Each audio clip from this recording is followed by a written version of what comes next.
Assalamualaikum warahmatullahi wabarakatuh. Bertemu lagi kita dalam kelas sains tahun 3 bersama saya Ikhwan Nazuha bin Abdul Razak. Okey, untuk keberkatan pada pagi ini dalam kelas online kita hari ini, mari kita sama-sama membaca doa. Bismillahirrahmanirrahim. Allahumma ftah alaina hikmataka wa anshur alaina min hazaini rahmatika ya arhamar rahimin. Amin. Okey, yang pertama sekali tahniah kepada 28 orang murid tahun 3 Iman yang telah berjaya menyelesaikan tugasan peraturan bilik sains pada kelas online kita yang kedua. Kita kehilangan 8 orang murid lagi. Di mana mereka ya? Okey, untuk kelas ketiga kita pada hari ini kita akan kita akan belajar berkenaan tema baharu iaitu inquiry dalam sains. Yang mana pelajaran pertama kita ialah berkenaan dengan kemahiran proses sains, iaitu kita ada 12 kemahiran proses sains. Seperti mana yang kamu dapat lihat di dalam skrin, 12 ini sebenarnya perkara yang kita telah sedia maklum, yang kita semua dah biasa buat. Cuma mungkin kita tidak sedar apa yang kita buat itu adalah kemahiran proses sains. Baik, untuk kelas hari ini kita akan fokus dua dahulu, iaitu kemahiran memerhati dan kemahiran mengelas. Baik, yang pertama ialah kemahiran memerhati. Kemahiran memerhati ini adalah kemahiran yang melibatkan bukan saja satu mata. Kita menggunakan lima deria. Manusia yang normal mempunyai 5 deria, iaitu lihat, dengar, rasa, sentuh dan hidup. Kemudian dengan menggunakan semua deria itu, kita perlu menyatakan sifat atau ciri benda yang kita perhati berdasarkan semua 5 deria yang kita gunakan, dan juga boleh menggunakan pengetahuan sedia ada. Okey, untuk kemahiran memerhati kita hanya perlu menggunakan 2 langkah, iaitu langkah pertama, cari isi penting. Isi penting ni kita perlu senaraikan berdasarkan 5 deria tadilah. 5 deria ni yang saya sebut tadi. Yang kedua ialah bina ayat yang lengkap untuk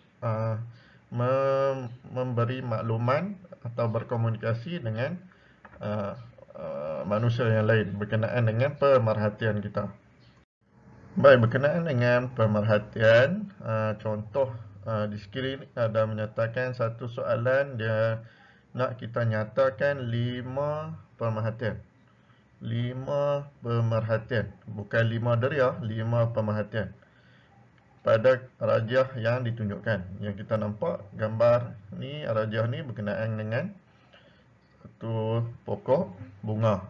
Baik, langkah yang pertama, isi penting. Cari isi penting menggunakan 5 deria yang kita nyatakan tadi.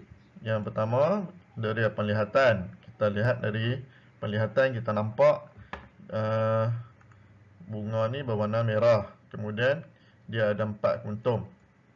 Walaupun yang kecil ni kita juga kira sebab kita masih nampak. Kemudian keadaan bunga. Keadaan bunga ni kita nampak mekar. Nampak mekar, kembang elok. Baik, yang kedua, deria sentuhan. Deria sentuhan ni berdasarkan kita punya pengetahuan sedia ada. Kalau kita sentuh gambar ni, memang kita tak rasa apa lah, sebab ni gambar kan. Tapi ini berkenaan dengan kemahiran sedia, pengalaman atau pengetahuan sedia ada. Yang ketiga, deria hidung, menggunakan hidung. Ini juga berkaitan dengan pengetahuan sedia ada. Bau bunga ni harum. Ini bukan bunga tai ayam noh, kan? Ini bunga apa ni? Bunga ros lah. Okey. Yang keempat dan yang kelima, ni deria pendengaran. Bunga ada mengeluarkan bunyi tak? Tak ada. So dia tidak berkenaan, makna tak ada makluman yang kita boleh dapatkan daripada deria pendengaran. Yang kedua, deria rasa. Kita tak makan bunga kan, Kambing dengan lembu boleh jadilah mereka makan ikut manusia kita tak makanlah bunga ni. Okey, so dia tidak berkenaan dalam isi penting kita. So bila tak berkenaan, kita buat apa? Kita abaikan dia. Makna untuk jawapan akhir, untuk langkah seterusnya kita hanya menggunakan 3 isi penting ini sajalah. Okey, daripada 3 deria yang kita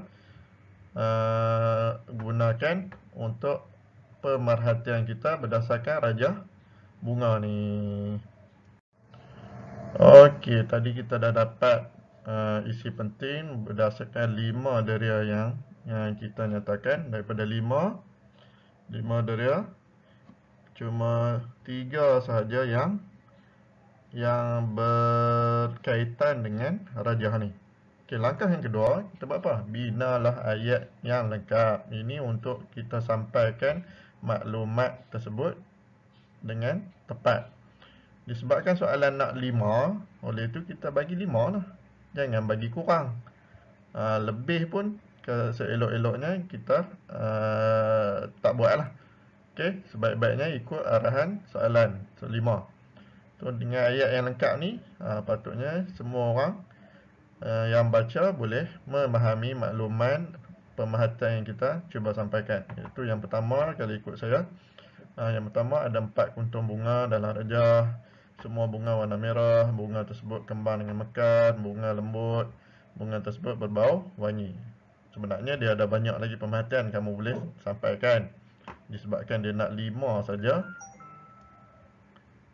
so saya pun sampaikan 5 je lah. Kalau dia nak 6 atau lebih, kita boleh sampaikan mengenai daunnya lagi. Daun warna apa, daun hijau, dia ada tajam-tajam ni ke. Boleh banyak sebenarnya, tapi kita ikut kehendak soalan. Okey, faham atau ada masalah?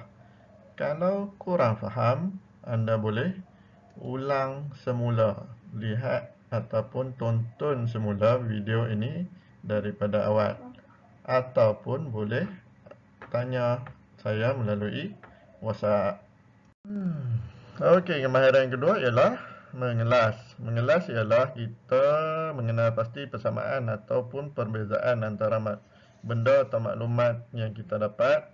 Kemudian kita asingkan dia berdasarkan maklumat tersebut. Selalunya kita rekod menggunakan jadual atau peta buih. Contohnya di sekolah kita ada kelas tahun 1, tahun 2, tahun 3. Sebab apa kita kelas tahun 1, 2, 3 ni?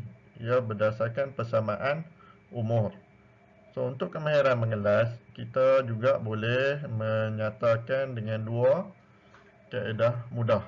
Iaitu yang pertama, langkah pertama kita tentukan tajuk kumpulan dulu. Apa persamaan antara ahli kumpulan tersebut?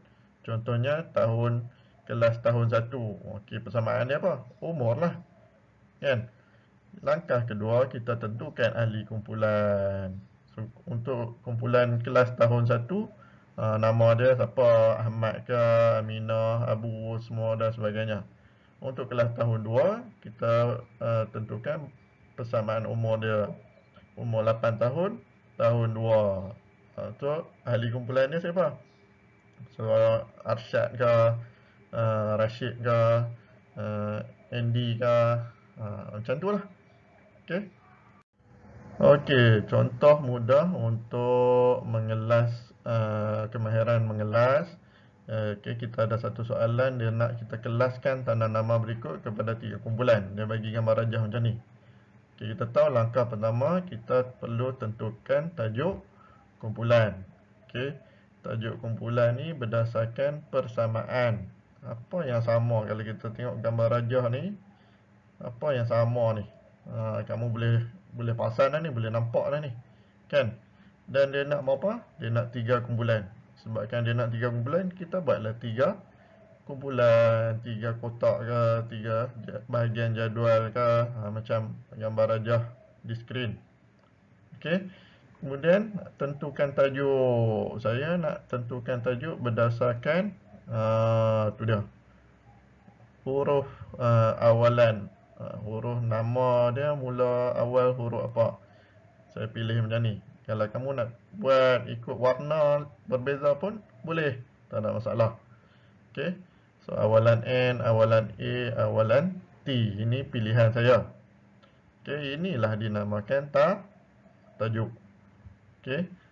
Tajuk ni lah yang kita perlu tentukan dulu sebelum kita buat pengelasan, nak masukkan ahli kumpulan dalam setiap kotak ni. Nah, kita perlu tentukan tajuk dulu. Macam saya nak tajuk awalan. Kalau kamu nak ikut tajuk warna pun boleh, tak ada masalah. Okey, seterusnya langkah kedua kita tentukan ahli kumpulan. Boleh nampak dah kan? Awalan huruf N siapa dia? Ni Aisyah, Nur, Hikmah. Awalan huruf A, Aqil ni Harith, Afiq Danish, Nur, mana Nur? Mana dia Nur Syafiah. Kemudian Alif Hakimiyah ni mula huruf A. Kemudian awalan mula huruf T. Ini contoh pengelasan. Okey, selesai sudah untuk kemahiran mengelas. Baik. Untuk memastikan kita faham dan dapat menguasai kemahiran yang kita bincang tadi, iaitu kemahiran memerhati dan mengelas, kamu dikehendaki buat tugasan untuk minggu ni. Okay, soalan yang pertama ni, dia nak 4 pemerhatian. Dia menyatakan 4 pemerhatian berdasarkan gambar di sebelah. Ni apa benda ni? Ni adalah span. Kenal span? Tak kenal? Pergi kedai, minta dekat tokey kedai span. Buat pemerhatian. Tapi pemerhatian kamu mesti berdasarkan gambar ni. Okey, buat di mana? Macam biasa, tulis dalam buku sains dulu. Buat 4 pemerhatian. Jangan lupa isi penting, gunakan 5 deria, kemudian baru tulis pemerhatian dengan ayat yang lengkap, ayat yang difahami. Okey. Yang kedua, iaitu tugasan yang kedua ialah mengelas. Kelaskan nombor di sebelah ni kepada 3 kumpulan yang berbeza. Ni macam contoh saya bagi tadi lah. Contohnya, saya bagi contoh jadual. Okey, dia nak 3 kumpulan, bagi contoh jadual. Ni contoh jadual. Yang ni saya bagi contoh je. Tajuk A, tajuk B, tajuk C ni kamu kena letaklah apa tajuk yang kamu nak kelaskan. Contohnya, saya bagi satu contoh, warna kuning, bla bla bla bla. A1, A2 ni apa? A1, A2 ni maklumat dia lah. Kumpulan A ni yang kamu kata warna kuning ni nombor apa? A1 ni nombor apa? A2 ni nombor apa? Ni contoh saya bagilah. Boleh nampak kan? Kalau kamu tak mau guna warna pun boleh. Kamu belajar ada nombor macam mana? Nombor macam-macam lah. Okey, cuba buat dulu. Buat di mana? Macam biasa juga. Okey. Lepas buat dalam buku elok-elok, rekodkan dalam pautan yang saya bagi. Okey, macam biasa, sila jawab dengan teliti. Buat dulu tugasan dalam buku untuk kamu dapat gambaran jawapan yang jelas. Boleh semak dengan saudara mara kamu, dengan waris kamu. Kemudian dah selesai, baru rekodkan dalam Google Form atau quiz yang saya bagi, pautan yang saya bagi. Sebab markah pentadsiran ini direkodkan. Okey, ingat markahnya direkodkan. Siapa tak hantar pun saya rekod. Rekod dia, markah dia kosong lah kan. Siapa hantar banyak betul, markah penuh lah. Okey, sekian. Tahniah kerana kamu mengikuti kelas sains kita pada minggu ini. Untuk renungan pada minggu ini, kita boleh merenung kata-kata tersebut, iaitu membaca titian ilmu. Siapa yang rajin baca, insya-Allah dia dapat ilmu. Tak banyak sikit. Tak sikit mestilah banyak. So,